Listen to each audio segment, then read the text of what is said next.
Korriban Transmissions presents Star Wars from the Adventures of Luke Skywalker. Chapter 2, Part 2. What a forsaken place this is! 3PO turned cautiously to look back where the pod lay half buried in the sand.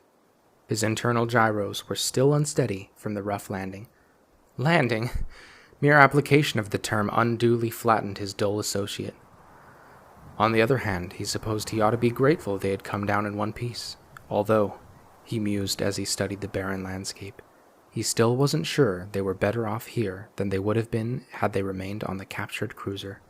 High sandstone mesas dominated the skyline to one side.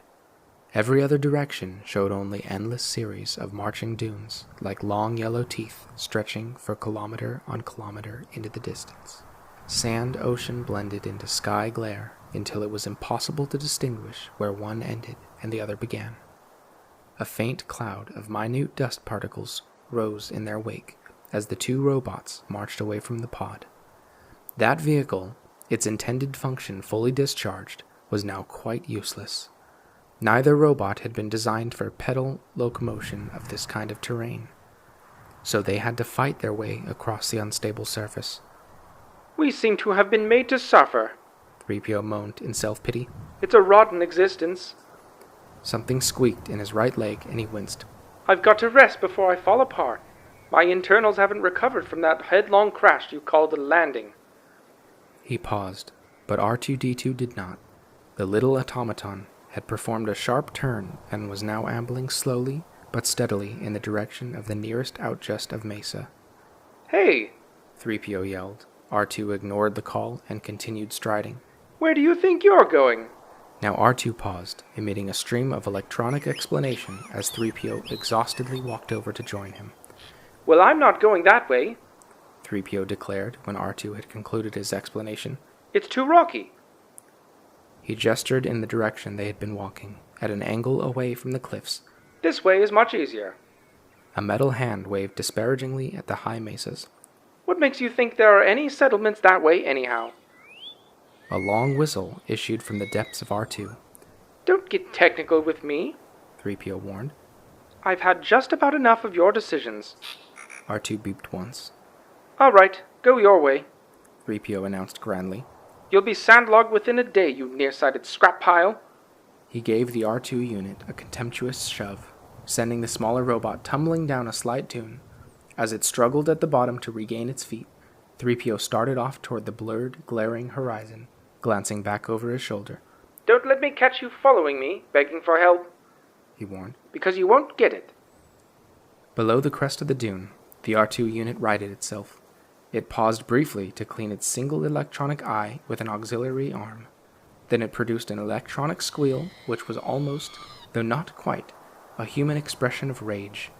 Humming quietly to itself then, it turned and trudged off toward the sandstone ridges as if nothing had happened. Several hours later, a straining 3PO, his internal thermostat overloading and edging dangerously toward the overheat shutdown, struggled up on top of what he hoped was the last towering dune. Nearby, pillars and buttresses of bleached calcium, the bones of some enormous beast, formed an unpromising landmark. Reaching the crest of the dune, 3PO peered anxiously ahead.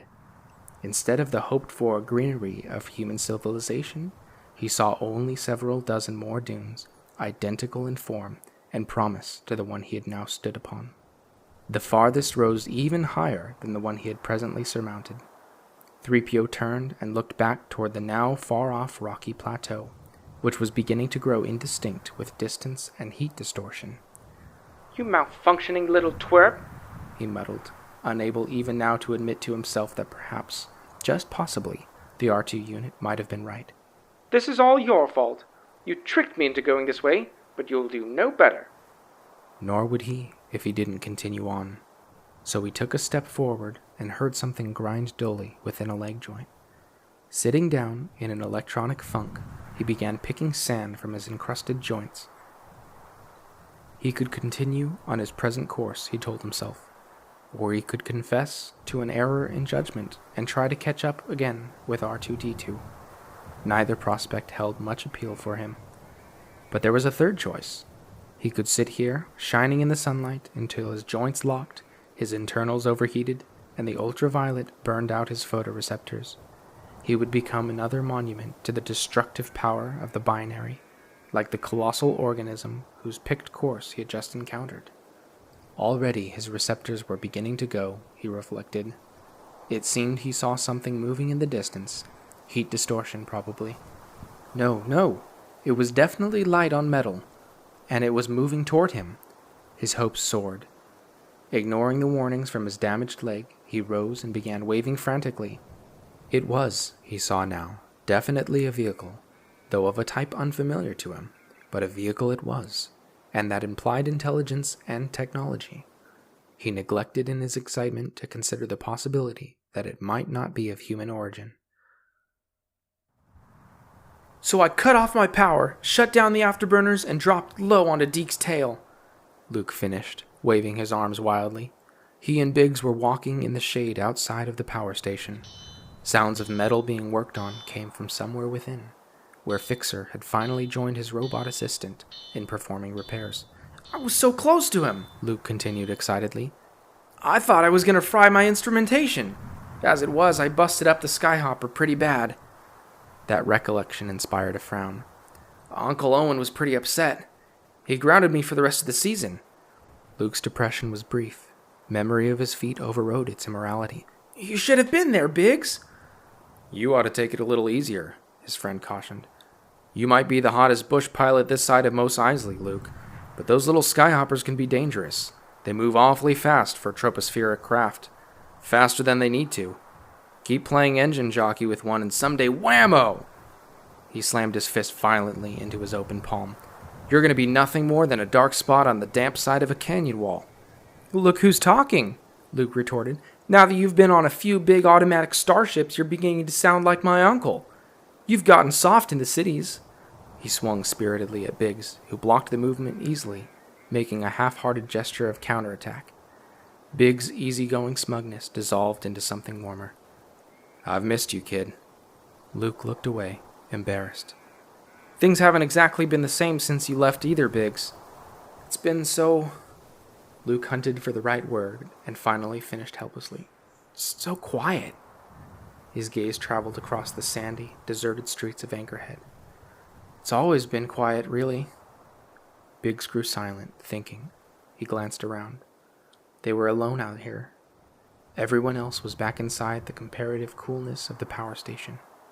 As he leaned close, Luke sensed an unaccustomed solemnness in his friend's tone. Luke, I didn't just come back to say goodbye or to crow over everyone because I got through the academy. Again, he seemed to hesitate, unsure of himself. Then he blurted out rapidly, not giving himself a chance to back down. But I want somebody to know. I can't tell my parents. Gaping at Biggs, Luke could only gulp. No what? What are you talking about? I'm only talking about the talking that's going on in the academy and other places, Luke. Strong talking. I made some new friends, outsystem friends. We agreed about the way certain things are developing and... His voice dropped conspiratorially. When we reach one of the peripheral systems, we're going to jump ship and join the Alliance. Luke stared back at his friend, tried to picture Biggs, fun-loving, happy-go-lucky, live-for-today Biggs, as a patriot of fire with rebellious fervor. You're going to join the rebellion? He started. You've got to be kidding. How? Damp down, will you? The bigger man cautioned, glancing furtively back toward the power station. You've got a mouth like a crater. I'm sorry, Luke whispered rapidly. I'm quiet. Listen how quiet I am. You can barely hear me. Biggs cut him off and continued. A friend of mine from the academy has a friend on Bestine who might be able to help us make contact with an armed rebel unit. A friend of... You're crazy, Luke announced with a conviction, certain his friend had gone mad. You could wander around forever trying to find a real rebel outpost. Most of them are only myths. This twice-removed friend could be an Imperial agent. You'd end up on Kessel, or worse. If rebel outposts were so easy to find, the Empire would have wiped them out years ago. I know it's a long shot, Biggs admitted reluctantly. If I don't contact them, then... A peculiar light came into Biggs' eyes, a conglomeration of newfound maturity and something else. I'll do what I can. On my own. He stared intensely at his friend. Luke, I'm not going to wait for the Empire to conscript me for its service. In spite of what you hear over the official information channels, the rebellion is growing, spreading, and I want to be on the right side, the side I believe in. His voice altered unpleasantly, and Luke wondered what he saw in his mind's eye. You should have heard some of the stories I've heard, Luke. Learned of some of the outrages I've learned about. The Empire may have been great and beautiful once, but the people in charge now? He shook his head sharply. It's rotten, Luke. Rotten. And I can't do a darn thing, Luke muttered morosely. I'm stuck here. He kicked futilely at the ever-present sand of Anchorhead. I thought you were going to enter the academy soon, Biggs observed. If that's so, then you'll have your chance to get off this sand pile. Luke snorted derisively. Not likely. I had to withdraw my application. He looked away, unable to meet his friend's disbelieving stare. I had to. There's been a lot of unrest among the Sand people since you left, Biggs. They've even raided the outskirts of Anchorhead. Biggs shook his head, disregarding the excuse. Your uncle could hold off a whole economy of raiders with one blaster. From the house, sure, Luke agreed. But Uncle Owen's finally got enough vaporators installed and running to make the farm pay off big.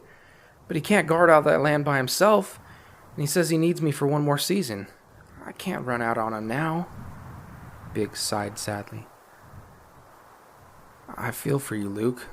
Someday you're going to have to learn to separate what seems to be important from what really is important. He gestured around them.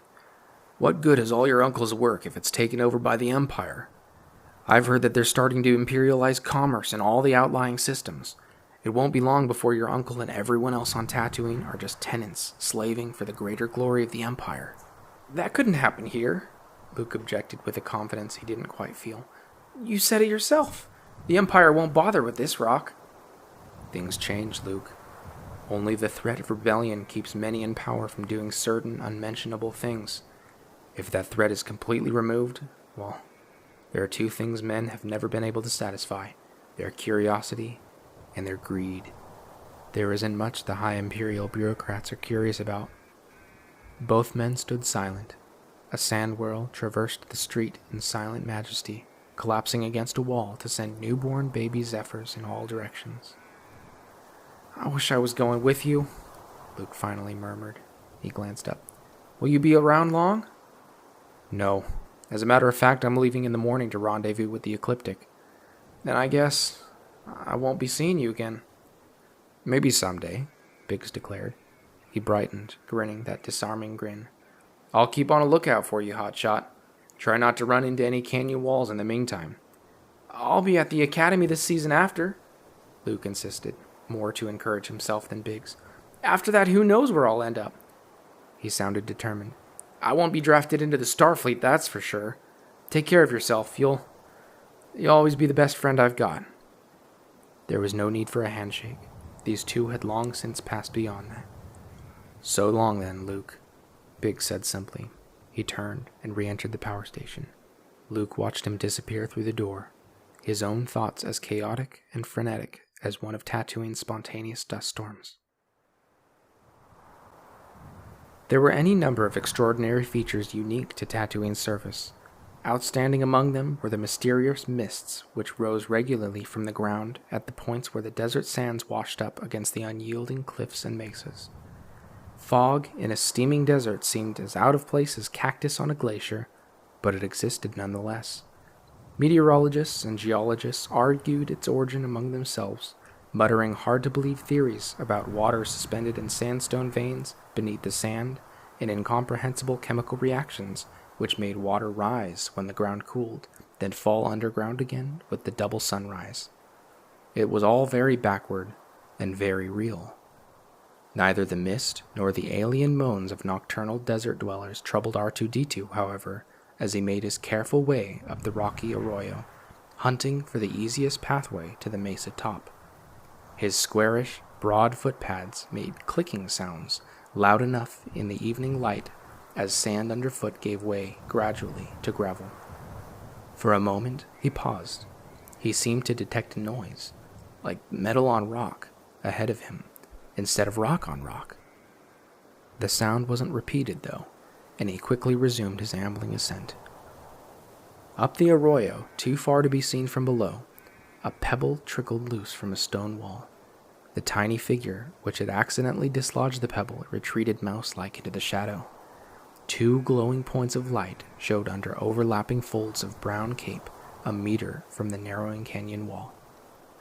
Only the reaction of the unsuspecting robot indicated the presence of a whining beam as it struck him. For a moment, R2-D2 fluoresced eerily in the dimming light. There was a single short electronic squeak. Then the tripodal support unbalanced, and the tiny automaton toppled over onto its back, the lights on its front blinking on and off erratically from the effects of the paralyzing beam. 3 travesties of men scurried out from behind concealing boulders. Their motions were more indicative of rodent than humankind, and they stood little taller than the R2 unit. When they saw that the single burst of enervating energy had immobilized the robot, they holstered their peculiar weapons. Nevertheless, they approached the listless machine cautiously, with the trepidation of hereditary cowards. Their cloaks were thickly coated with dust and sand. Unhealthy, red-yellow pupils glowed cat-like from the depths of their hoods as they studied their captive. The Jawas conversed in low, guttural croaks and scrambled analogues of human speech. If, as anthropologists hypothesized, they had ever been human, they had long since degenerated past anything resembling the human race. Several more Jawas appeared. Together, they succeeded in alternately hoisting and dragging the robot back down the arroyo. At the bottom of the canyon, like some monstrous prehistoric beast, was a sand crawler as enormous as its owners and operators were tiny. Several dozen meters high, the vehicle towered above the ground on multiple treads that were taller than a tall man. Its metal epidermis was battered and pitted from withstanding untold sandstorms. On reaching the crawler, the Jawas resumed jabbering among themselves. R2-D2 could hear them, but failed to comprehend anything. He need not have been embarrassed at his failure. If they so wished, only Jawas could understand other Jawas, for they had employed a randomly variable language that drove linguists mad. One of them removed a small disc from a belt pouch and sealed it to the R2 unit's flank. A large tube protruded from one side of the gargantuan vehicle. They rolled him over to it and then moved clear. There was a brief moan, the whoosh of a powerful vacuum, and the small robot was sucked into the bowels of the sandcrawler as neatly as a pea up a straw. This part of the job completed, the Jawas engaged in another bout of jabbering, following which they scurried into the crawler via tubes and ladders for all the world, like a nest of mice returning to their holes. None too gently, the suction tube deposited R2 in a small cubicle. In addition to varied piles of broken instruments and outright scrap, a dozen or so robots of differing shapes and sizes populated the prison. A few were locked in electronic conversation, others muddled aimlessly about, but when R2 tumbled into the chamber, one voice burst out in surprise. R2-D2, it's you! It's you! Called an excited 3PO from the near darkness. He made his way over to the still immobilized repair unit and embraced it most unmechanically. Spotting the small disc sealed onto R2's side, 3PO turned his gaze thoughtfully down to his own chest, where a similar device had likewise been attached. Massive gears, poorly lubricated, started to move. With a groaning and grinding,